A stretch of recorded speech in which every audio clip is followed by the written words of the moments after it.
ইসলামে আখলাক চরিত্রের কত গুরুত্ব রয়েছে এবং বহুমুখী ইহকাল পরকালে উপকারিতা রয়েছে। একজন মানুষকে অন্য মানুষরা শুধু তার সহি আকীদা দেখে ভালোবাসে না, যদি তার সাথে আখলাক চরিত্র ক্যারেক্টার ভালো না। আর একজন মানুষ মাশাআল্লাহ পরহেজগার, ইবাদত বন্দেগীতে তাহাজ্জুদ পড়ে, তারাবি,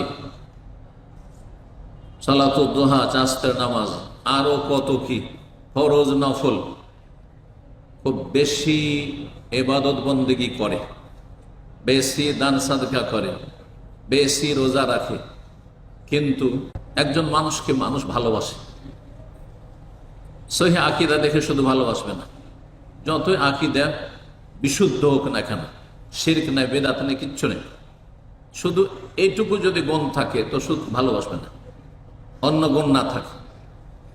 ইবাদত বন্দেগী খুব পাকা, একবারে ইবাদত বন্দেগীতে কোনো কমতি নাই, ফরজ নফল, নামাজ রোজায় কোনো কমতি নেই, প্রতি সোমবার বৃহস্পতি রোজা রাখে, আর কত নফল নামাজ পড়ে, এর সাথে 17 রাকাত দেশে আছে না। কিন্তু আখলাক চরিত্র যদি ভালো না হয় তাহলে ওকে ভালোবাসবে? ওর মুসল্লি আনা দেখে ভালোবাসবে? কখনো ভালোবাসবে না। তো মানুষ মানুষকে ভালোবাসে কিসের ভিত্তিতে?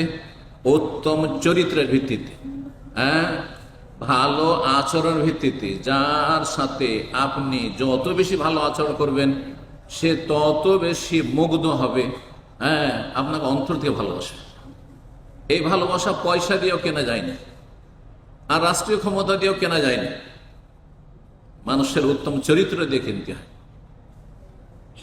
ইসলামে এই জন্য উত্তম চরিত্রের অত্যন্ত বেশি গুরুত্ব রয়েছে।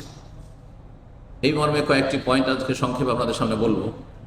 1 নম্বর যে বিষয়টি রাসূলুল্লাহ সাল্লাল্লাহু আলাইহি ওয়াসাল্লামের হাদিসে রয়েছে যে আল বিররু হুসনুল খুলুক, আসল নেকির কাজই হচ্ছে উত্তম চরিত্র, চরিত্র গঠন। সবচেয়ে গুরুত্বপূর্ণ নেকি হচ্ছে চরিত্রবান হওয়া। চরিত্র যদি খারাপ হয় তা আপনাকে দেখলেই দূরে সরে যাবে।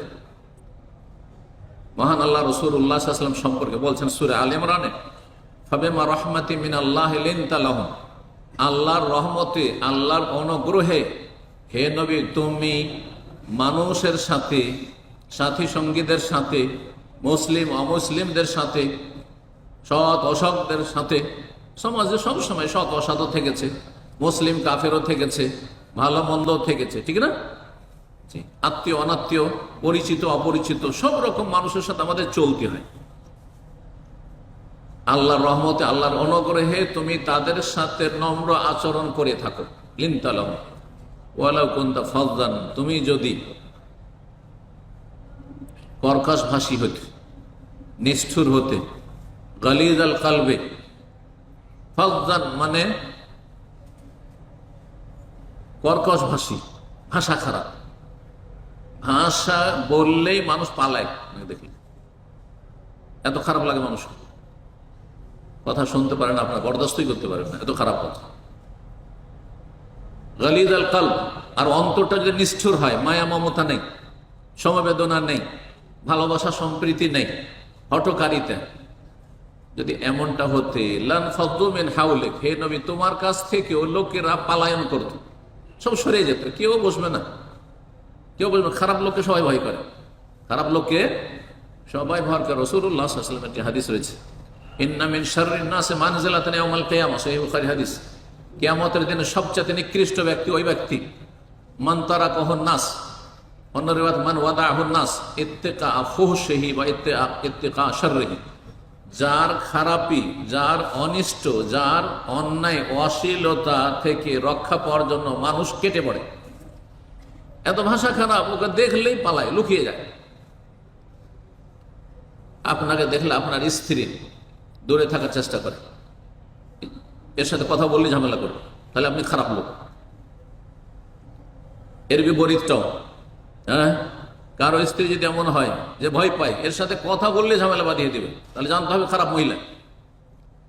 ছেলে মেয়ে বাড়িতে ঢুকলেই, যখন বাপ মা বাপ মা বাড়িতে আছে বা বাড়িতে ঢুকছে, ছেলে মেয়ে কোথায় যে লুকিয়ে যায়, এক শ্রেণীর মানুষ আছেন খুঁজে পাওয়া যায় না, কাছে ধারে কাছে আসতে চায় না। তার মানে এই বাপ মা ভালো না, মায়া মমতা নেই, আদর স্নেহ নেই। কিন্তু আদর স্নেহর একটা সীমা আছে। আবার আদর স্নেহ করতে গিয়ে পাপে যেন আপনার ছেলেরা লিপ্ত না হয়ে যায়, মানে এত ছাড় দেবেন না।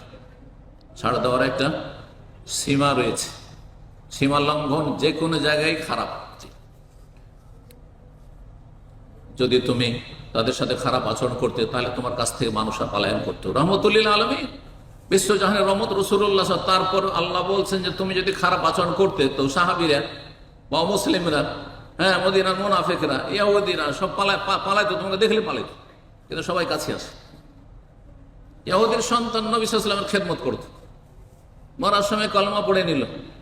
তার বাড়িতে কোনো ইহুদি দেখতে যায় না ইহুদির বাচ্চাকে, কিন্তু রাসূলুল্লাহ সেই ইহুদির সন্তানকে দেখতে গেছেন।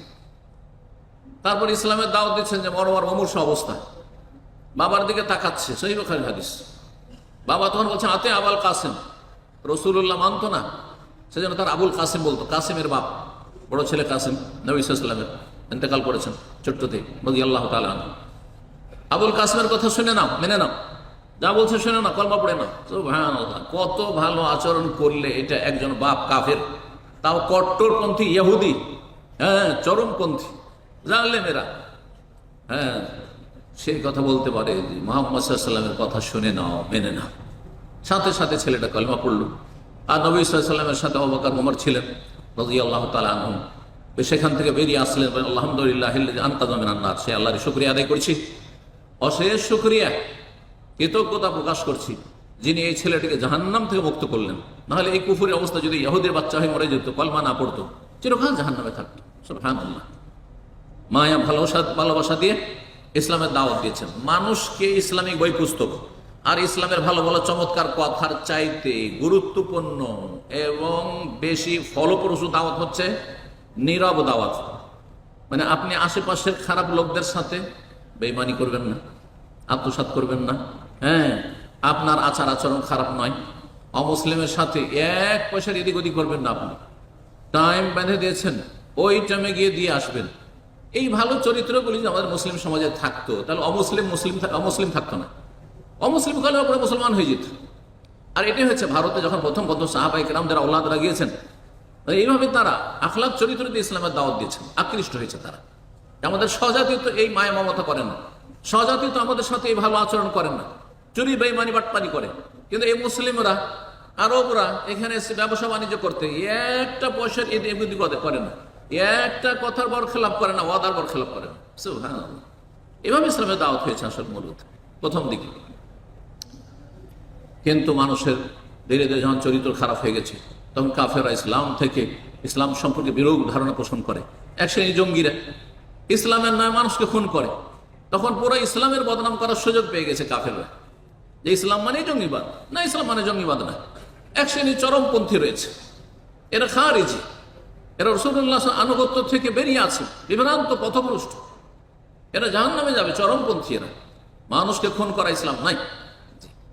যথাসাধ্য মানুষের সাথে সদাচরণ করা। একমাত্র কখন মানুষের শরীরে অস্ত্র পাচার করতে হয়, যখন দেখা যায় একে বাঁচানো যাবে না। অস্ত্র পাচার না করলে, মানে অপারেশন না করলে একে বাঁচানো যাবে না, তখন অপারেশন। সব রোগী অপারেশন করলে হবে? তো ঠিক যেই কাফের এমন ইসলাম দ্রোহী, আল্লাহ দ্রোহী, যে ইসলামকে মেনে নিতেই পারে না, ইসলামে প্রচার প্রসার হতেই দিতে চায় না, মুসলিমকে বেঁচে থাকতে দিতে চায় না কেউ কালেমা পড়লে, হ্যাঁ, এরা হচ্ছে সমাজের ক্যান্সার। সুতরাং এদের অপারেশন, এর নাম জিহাদ। আর সেটা সরকার করবে, পাবলিক নয়, মুফতি নয়, মোল্লারা নয়। আল্লাহ হেফাজত করুক, আল্লাহ সঠিক বুঝদান করুক।